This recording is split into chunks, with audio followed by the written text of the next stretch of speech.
I'll begin the question and answer period. I wanted to ask our panelists to comment on today's New York Times article that says Assad's forces may be aiding new ISIS surge. Building on recent gains in Iraq and Syria, Islamic State militants are marching across northern Syria toward Aleppo, Syria's largest city, helped along, their opponents say, by the forces of President Bashar al-Assad. The rebels complain that the United States has refrained from contributing air support to help them fend off simultaneous attacks by the government and the Islamic State. And the article continues, the Twitter account of the long-closed United States Embassy in Syria made its strongest statement yet about Mr. Assad's tactics. Reports indicate that the regime is making airstrikes in support of ISIL's advance on Aleppo, aiding extremists against Syrian populations, the embassy said in a series of Twitter posts. In another post, it added that the government warplanes were not only avoiding ISIL lines, but actively seeking to bolster their position. Neither American officials nor Syrian insurgents have provided proof of such direct coordination, though it has long been alleged by the insurgents. Dr. Rubin, what do you make of that?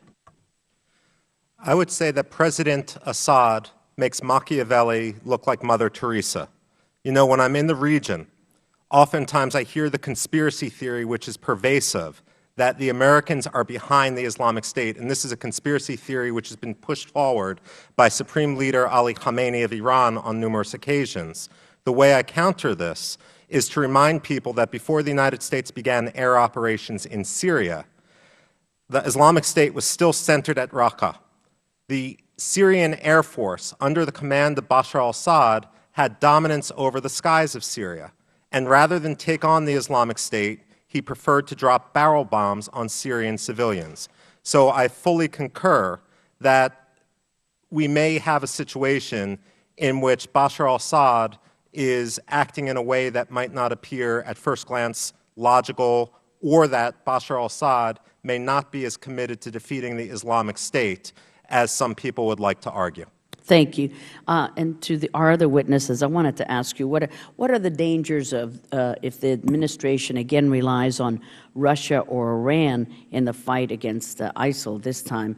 Because just yesterday, Deputy Secretary of State Tony Blinken held a press availability with the Prime Minister Abadi and the French Foreign Minister following a meeting of some of the coalition partners in the fight against ISIL. He was asked a question by a reporter about the U.S. May have told Iraq that Baghdad will be able to buy weapons from Russia and Iran. And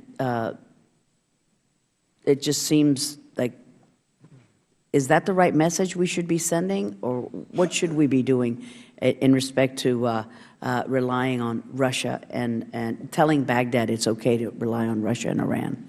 Well, let me begin. Dr. Kordsman. Let me begin by saying first, Iran has provided weapons and aircraft to Iraq. Russia has provided weapons. And Iraq is a sovereign country, and if it chooses to use its own money to buy weapons from other countries, these are not some things where we can do more than attempt to influence the situation. What would bother me much more seriously is exactly what is the strategy we are using to arm and develop the Iraqi forces. How well does the train and assist mission actually work in ensuring the arms get there, or even to the training base? Because there have been major problems simply in getting low-level training ammunition into rear area training activities. We're not going to be able to limit all of these things by asking them not to go to other suppliers. The real issue, I think, is, are we going to provide an effective, timely flow, and one that gives us the kind of influence and leverage that can help push them both toward unity and military effectiveness? I think that's the key issue. Thank you, Dr. Kordsman. Dr. Spence. Madam Chairman, I think sound strategy requires looking 2 steps ahead. In the near term, Iran is fighting ISIL, and we have a shared enemy. In the longer term, Iran has a more destabilizing agenda, both in Iraq to have control of large parts of the Iraqi state and in Syria as well. and we should be under no illusions of what a long-term overt partnership with Iran would do. So in the near term, as Dr. Quartersman said, there's a reality of the funding that Iran and weaponizing that Iran is conducting. However, as we do this, we need to look at the steps ahead would be what the consequences would be if we knowingly allowed Iran to get a type of foothold in these places with its larger destabilizing region has. Ultimately, what we need to do is make sure we have more stable and effective governance, not just when ISIL is driven out, but there is something strong to put in place in the vacuum that will be left when ISIL is gone. Thank you so much, gentlemen. Mr. Deutsch is recognized.